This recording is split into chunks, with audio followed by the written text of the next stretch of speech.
Tapi meskipun cuma 1 tahun guys, proses pengejarannya nggak jauh beda sama Pablo Escobar. Kapolda Metro Jaya mengganti ultimatumnya menjadi perintah tembak mati di tempat.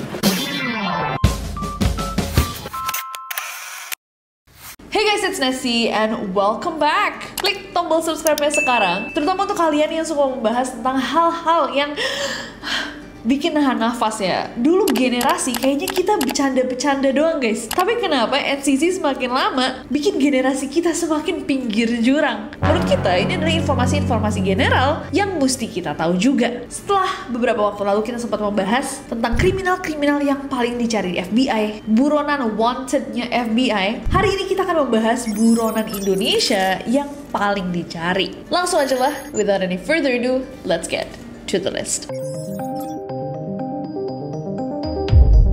Kita akan mulai dengan Eddie Tansil. Eddie Tansil ini kalau menurut media-media cetak pada zamannya merupakan buronan kelas kakap yang paling dicari. Dari tahun 1996 sampai hari ini sudah 29 tahun masih belum bisa ditemukan. Kita kembali ke tahun 1996 ketika beliau menjadi orang paling dicari dan sangat-sangat menghebohkan seantero Indonesia. Kenapa? Jadi di tahun 1990-an di era Orde Baru, Eddie mendirikan sebuah PT bernama PT Golden Key Group, perusahaan petrokimia. PT tersebut memiliki anak perusahaan namanya PT Hamparan Rezeki. Dan untuk mendanai anak perusahaan tersebut, di tahun 1991, Eddie mengajukan kredit atau pinjaman kepada Bank Pembangunan Indonesia alias Bapindo. Nah, kan kalau misalkan mau mengajukan pinjaman guys, kalian nggak bisa apalagi dalam jumlah besar ya. Kalian harus jadi individu yang terpercaya. Dengan itu, dia meminta rekomendasi dari Menteri Koordinator Politik Keamanan, Sudomo, Menteri Keuangan, JB Sumarlin, dan anak bungsu Presiden Soeharto, Tommy. 3 orang yang memang merupakan mitra bisnisnya Eddie. Dan dengan backingan yang kuat, termasuk orang-orang berpengaruh, Bapindo akhirnya meng-ACC atau meloloskan pinjaman tersebut. Dan pinjaman yang diminta sama Eddie itu nggak cuma sekali, tapi berkali-kali karena beliau benar-benar pingin membesarkan proyeknya. Dan Bapindo dengan mudah memberikan pinjaman-pinjaman tersebut. Sampai di tahun 1994, pinjamannya itu sudah mencapai 1,7 triliun rupiah.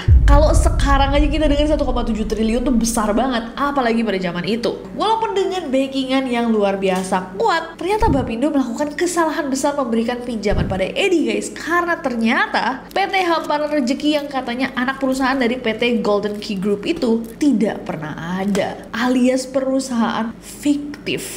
Jadi pinjaman 1,7 triliun itu entah untuk apa. Semua yang dia pinjam untuk perusahaan ini masuk langsung ke kantongnya. Nah, atas kasus penipuan itu, Eddie Tansil akhirnya ditangkap. Eddie pun akhirnya dijebloskan ke Lembaga Permasyarakatan Cipinang setelah tahun 1995 Pengadilan Negeri Jakarta memvonis Eddie Tansil dengan 20 tahun penjara, denda 30 juta rupiah, dan uang tebusan 500 miliar rupiah. Dan on top of that, dia diminta untuk menggantikan uang negara sebesar 1,3 triliun rupiah.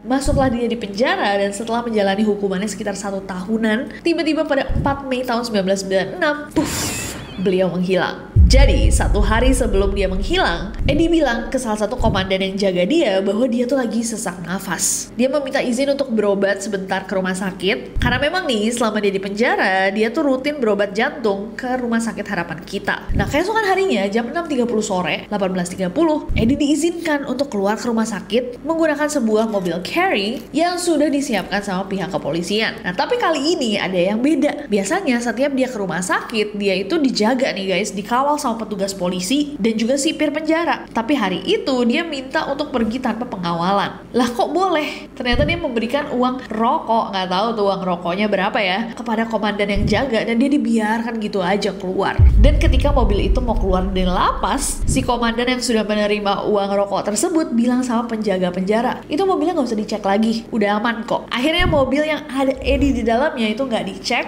mobil tersebut keluar, Eddie keluar, nggak ke rumah sakit, beliau malah cabut keluar negeri sama keluarganya. Dan yang bikin kasus kabur ini lebih mencengangkan lagi adalah kepala dari lapas Cipinang itu baru tahu Eddie hilang 2 hari setelahnya. Karena katanya cara kaburnya itu benar-benar tertutup. Pencarian dilakukan seantero negeri guys, tapi hasilnya nihil. Eddie hilang entah kemana, sampai akhirnya pihak kepolisian menerbitkan status DPO terhadap Eddie. Gak hanya itu, Interpol juga diberikan red notice. Jadi kayak kita pernah bahas juga sebelumnya, basically Indonesia minta ke semua negara untuk untuk bantu tangkap si Eddie. Bertahun-tahun dia dicari, gak ada yang tahu dia di mana. Sampai 17 tahun itu sempat ada di tahun 2013. Kejaksaan Agung bilang bahwa mereka dapat informasi bahwa si Eddie ini ada di Tiongkok. Dan informasinya adalah dia di Tiongkok juga melakukan hal yang sama. Dia mau nipu bank lagi dengan minta pinjaman besar. Bahkan katanya beliau ini sampai berani biar dapat pinjaman besar dari pemerintah Tiongkok, menjual dirinya sebagai keluarga diaspora patriotik, sampai uang pinjamannya akhirnya cair turun ke dia, dan dia menggunakan berbagai cara supaya uang tersebut bisa masuk ke kantong pribadinya. Katanya guys, kerugian Tiongkok itu mencapai 1,5 triliun rupiah.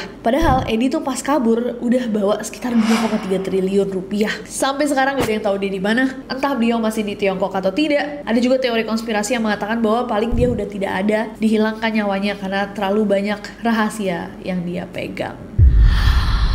So crazy. Gila banget. Gimana Neroris? Apakah kalian pernah dengar tentang Eddie Tansel sebelumnya? How crazy is the story? Coba komen di bawah. Next. Oke guys, next ada Manfred Pietruszka dan istrinya Evalina Pietruszka. Manfred Pietruszka itu adalah seorang pemilik dari PT Fadent Consolidated Company. PT ini menguasai saham dari sebuah perusahaan asuransi yang bernama PT Asuransi Jiwa Adisarana Wana Arta atau Wana Arta Life. Nah, istrinya Manfred, Evalina, itu bekerja untuk Wana Arta Life ini. Di tahun 1999, Evalina tuh menjadi direktur dari Wana Arta Life sebelum akhirnya pada Maret 2011 dia ditunjuk menjadi presiden komisaris. Di tahun 2022, pasangan yang terlihat kehidupannya kok oke banget ini dengan pekerjaan dan karir super mentereng, tiba-tiba dua-duanya namanya masuk ke daftar buronan Indonesia. Kenapa? Karena diduga menggelapkan dana nasabah dan juga melakukan pencucian uang. Bahkan sebulan kemudian pada 23 Desember tahun 2022, Interpol menerbitkan Red Notice kepada mereka. Gak cuma mereka berdua, bahkan pada anak bungsu mereka, Rezananta Fadil Pietruszka. Sebentar deh, backtracking sedikit apa yang sebenarnya terjadi. Jadi di tahun 2019, Kejaksaan Agung itu mulai melakukan penyelidikan perkara perusahaan asuransi Jiwasraya. Semuanya guys, dicek semua perusahaan asuransi sampai akhirnya ada 800 rekening efek yang diblokir oleh OJK, termasuk perusahaan asuransi Wana Arta Life. Nah, akhirnya Wana Arta itu kan gak bisa membayar klaim para nasabah dan kerugiannya dikatakan mencapai 15,9 triliun rupiah. Tapi kenapa Wana Arta bisa diblokir in the first place? BPK ternyata menemukan ada beberapa transaksi dengan jumlah fantastis yang tidak dilaporkan sama perusahaan asuransi ini. Dari tahun 2016 sampai 2018, Wana Arta Life itu melakukan transaksi dengan Beni Coko Saputro dengan total nilai transaksi mencapai 452,84 miliar rupiah. Di situ pemerintah bertanya-tanya, kok ada transaksi seperti ini? Apakah ini adalah pencucian uang? Akhirnya OJK mencabut izin beroperasi Wana Arta Life, dan setelah itu mereka juga menemukan ternyata benar ada laporan keuangan yang direkayasa. Dari tahun 2014 sampai 2019, mantan petinggi perusahaan Wana Arta Life itu melaporkan bahwa mereka itu cuma punya sekitar 9.000 pemegang polis dan nilai dana mereka itu bahkan nggak sampai 5 triliun. Padahal setelah diaudit di tahun 2021, jumlah pemegang polisnya itu mencapai 28.000 orang. Nah, ketika investigasi dilakukan, Barreskrim Polri menemukan juga guys bahwa ada transaksi mencurigakan, dan juga pelacakan itu menemukan ada satu akun rekening yang berisikan 1,4 triliun yang dimiliki oleh anak dari Evalina dan Manfred. Anak bungsu itu pada lagi berkuliah di Amerika Serikat. Akhirnya hasil dari proses penyelidikan menetapkan 7 orang tersangka dalam kasus ini. Evalina Pietruszka, Manfred Pietruszka, anak bungsu mereka, Rezananta Pietruszka, Yanis Yaneman Matulatua, Daniel Halim, Terry Kesuma, dan Yusuf Meni. Setelah 7 orang ini ditetapkan menjadi tersangka, Evalina, Manfred, dan juga anaknya melarikan diri ke Amerika Serikat. Dan sampai saat ini sudah sekitar 2 tahun 9 bulan mereka bertiga masih belum bisa ditangkap. Bahkan pada Januari 2024 katanya mereka udah pindah kewarganegaraan jadi American. Bahkan ada sebuah kabar dari salah satu nasabahnya Wana Arta yang mengaku rela datang nih ke Amerika Serikat untuk ketemu sama Evalina. Dan dalam tayangan video yang diterima sama CNBC Indonesia, nasabah tersebut mendatangi kompleks perumahan mewah di Beverly Beverly Hills, California. Dan sebelum masuk ke gerbang komplek, dua nasabah ini yang lagi mengendarai Tesla itu di stop sama satpam komplek dan ditanyakan kayak apa kepentingannya mau ketemu sama Evelina. Nah, kedua nasabah itu katanya waktu Evelina ditelepon kan sama si satpam buat mengonfirmasi nih kedatangan tamunya, suara yang menjawab itu adalah seorang perempuan yang emang suaranya Evelina. Tapi ya mereka berdua ditolak, akhirnya putar balik. Katanya nih guys, menurut data yang tertera di situs Cluster Maps, sebuah situs yang mengumpulkan catatan publik yang menganalisis kota-kota di Amerika Serikat, katanya rumah mewah yang ada di Beverly Hills, Los Angeles itu memang milik Manfred Petrushka. Dan rumahnya itu harganya mencapai ratusan miliar rupiah. Meski demikian, CNBC Indonesia mengatakan bahwa mereka belum bisa memverifikasi secara independen kebenaran dari informasi tersebut. Wow, crazy. 1,4 triliun di dalam rekening anaknya. Dia gak mau adopsi aku. Gak, dia gak minta. Haram! Pulanglah anak-anakku. Gimana menurut kalian guys? Apakah pernah dengar tentang berita yang satu ini? Coba komen di bawah. Next. Next ada Hutomo Mandala Putra. Hutomo Mandala Putra adalah seorang pria yang lebih akrab dipanggil dengan nama Tommy. Beliau adalah anak dari salah satu pemimpin Indonesia yang pernah menjabat. Nah, harus aku berikan klarifikasi di awal bahwa Tommy ini hanya pernah buron sekitar 1 tahun. Tapi meskipun cuma 1 tahun guys, ini proses pengejarannya itu nggak jauh beda sama Pablo Escobar. Bermula pada 26 Juli tahun 2000. Tommy divonis bersalah dalam sebuah kasus tukar guling antara perusahaannya PT Goro Batara Sakti dengan BUMN Beras Bulog. Jadi kasus tukar gulingnya itu guys adalah ketika Bulog hendak menukar 50 hektar tanah berupa bangunan kantor dan gudang di Kelapa Gading, Jakarta Utara dengan tanah seluas 125 hektar yang cocok untuk pergudangan milik Tommy. Nah, PT Goro kemudian membongkar 11 unit gudang Bulog lainnya untuk mendirikan pusat perbelanjaan Goro. Ternyata perjanjian ini tuh nggak fair karena nilai tukar lahannya itu tidak seimbang. Akhirnya dalam kasus ini, Mahkamah Agung Syafyudin Kartasasmita menjatuhkan hukuman 1,5 tahun dan denda 30,6 miliar rupiah kepada Tommy. Tommy pun mengajukan gerasi kepada Presiden Abdurrahman Wahid, tapi kemudian ditolak. Nah, sehari setelahnya pada tanggal 3 November tahun 2000, petugas kejaksaan datang ke rumahnya Tommy dengan tujuan untuk meringkusnya, tapi ternyata Tommy sudah tidak ada di rumahnya. Ternyata begitu dicari, beliau telah memalsukan identitasnya dan melarikan diri. Akhirnya pada tanggal 10 November tahun 2000, Polri melayangkan sebuah surat ke Interpol yang meminta bantuan untuk mencari Tommy. Nah, ketika proses pencarian Tommy dilakukan, pada 19 Januari tahun 2001, polisi menangkap seorang perempuan bernama Elise Maria Tuahatu di Taman Mini Indonesia Indah. Elise ini ketahuan membawa 3 paket bom. Saat diinterogasi, Elise bilang bahwa dia mendapatkan bom tersebut dari Tommy untuk diledakkan di gedung Departemen Perindustrian dan Perdagangan dan gedung Kejaksaan Agung. Tapi akhirnya Elise meralat pengakuannya dengan bilang, oh enggak kok, enggak disuruh Tommy. Dan enggak sampai di situ aja guys, tanggal 26 Juli tahun 2001 ada sebuah berita besar ketika Hakim Syafyudin Kartasasmita yang memvonis Tommy ditemukan sudah tidak bernyawa. Beliau sedang dalam perjalanan menuju kantor pada pagi itu naik mobil, tiba-tiba didor sama orang tidak dikenal. Pada 6 Agustus tahun 2001 saat polisi menyelidiki kasus ini, polisi menemukan ada puluhan peledak, senjata, dan sejumlah dokumen yang berhubungan dengan eksekusi sang hakim di rumah kontrakannya Tommy. Langsung hari itu juga Kapolda Metro Jaya mengultimatum Tommy agar segera menyerahkan diri dalam 3 kali 24 jam. Apakah ngefek? Ya kali. Pada saat itu Kapolda Metro Jaya kayak oke, mainnya gini. Akhirnya tanggal 10 Agustus tahun 2001, Kapolda Metro Jaya mengganti ultimatumnya menjadi perintah tembak mati di tempat.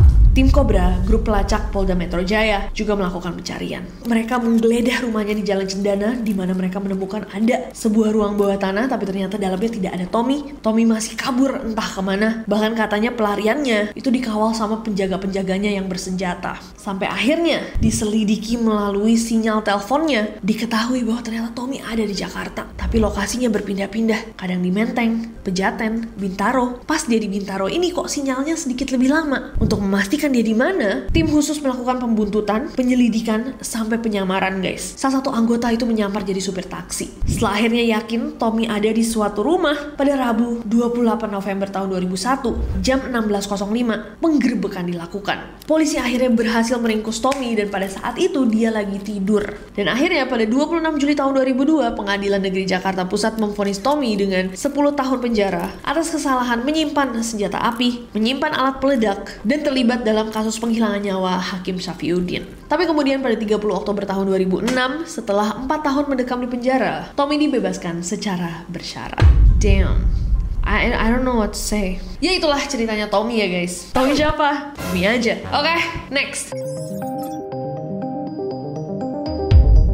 Oke guys, dan ini yang terakhir untuk video kali ini, ada Harun Masiku. Untuk kalian yang akhir-akhir ini ikutin banget guys berita-berita politik dalam negeri, mungkin gak asing sama nama Harun Masiku. Karena penyelesaian kasusnya pun masih berjalan. Harun Masiku ini adalah seorang politisi. Awalnya dia bergabung dengan Partai Demokrat, tapi di tahun 2018 beliau pindah ke PDI Perjuangan. Nah, di tahun 2019, Sekretaris Jenderal PDIP, Hasto Kristianto, menempatkan Harun pada daftar pemilihan atau Dapil 1 Sumatera Selatan. Nah, dengan posisi ini, kemungkinan nih Harun itu bisa terpilih untuk menjadi anggota DPR RI dari dapil tersebut. Nah, setelah pemilihan calon legislatif dilakukan, ternyata Harun ini tidak menang guys. Yang menang malah adalah kader PDI Perjuangan satunya, Nazarudin Kimas. Sayangnya nih, di hari H pemungutan suara, Nazarudin Kimas kehilangan nyawanya sampai akhirnya harus diganti sama kader PDIP lainnya. Berdasarkan hasil pemilihan legislatif, caleg yang mendapatkan suara terbanyak kedua dari PDIP adalah Rizky Aprilia. Beliau mendapatkan 44.402 suara, sedangkan Harun itu hanya mendapatkan 5.878 suara. Jadi yang berhak menggantikan itu adalah Rizky Aprilia. Tapi dalam rapat pleno PDIP,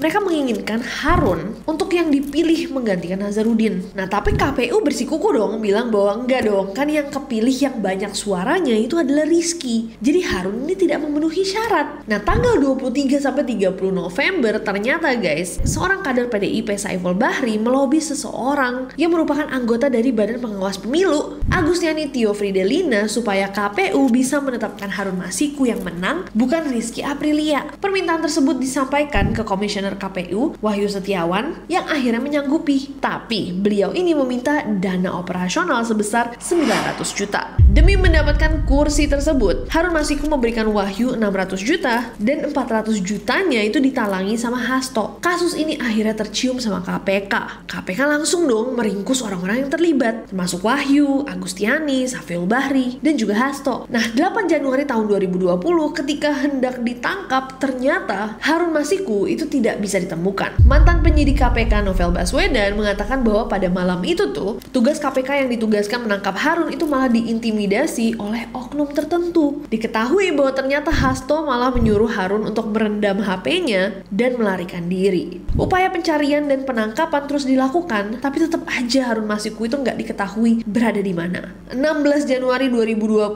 Harun sempat terlacak pergi ke Singapura. Besoknya dia kembali ke Indonesia, tapi ternyata dia masih bisa lolos-lolos saja karena pada saat itu KPK tuh belum mengajukan kerjasama sama Polri. Sampai akhirnya KPK minta namanya dia dimasukin ke DPO, dan KPK juga sekalian minta bantuan untuk menerbitkan Red Notice. Masuklah akhirnya pada 30 Juni tahun 2021 nama Harun di Red Notice Interpol. Tapi anehnya kalau misalkan kita cek di websitenya Interpol, namanya Harun itu nggak ada di situ. Tapi katanya Sekretaris NCB Interpol Indonesia, Brigjen Pol Amor Chandra, emang namanya tuh sengaja tidak dimasukkan ke dalam websitenya Interpol karena selalu makan waktu yang lama, terus prosesnya terlalu panjang, sementara mereka harus fokus nih untuk mencari Harun. Dan Pak Amor juga bilang bahwa kalau masyarakat umum bisa lihat, khawatir dimanfaatkan oleh pihak tidak bertanggung jawab. Tapi yang jelas namanya Harun itu udah ada di informasinya Interpol, di seluruh anggota Interpol yang terdiri dari 194 negara dunia. Walaupun sampai hari ini Harun masih belum tertangkap dan kasus penyuapan ini masih dalam proses pengadilan.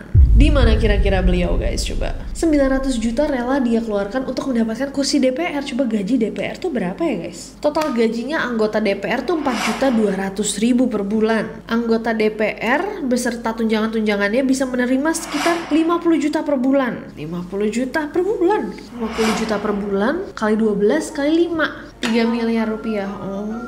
Menarik. Modal 900 juta ya untuk Oke.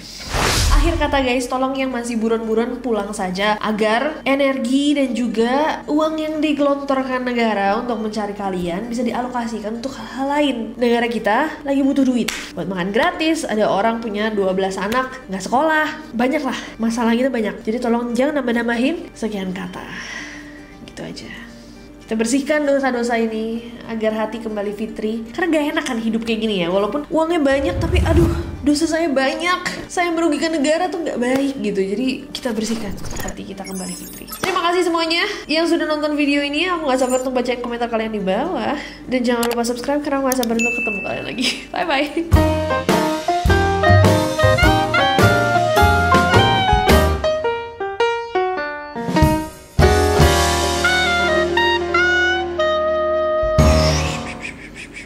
Buah jatuh tak jauh dari pohonnya. Ya, gimana? Jam 16.05 ini lagi tidur. Kalau ini menggunakan privilege-nya untuk kabur, seru-seruan aja. Namaku Bento, rumah real estate. Orang memanggilku Pos ke Panetes. Asyik, oke.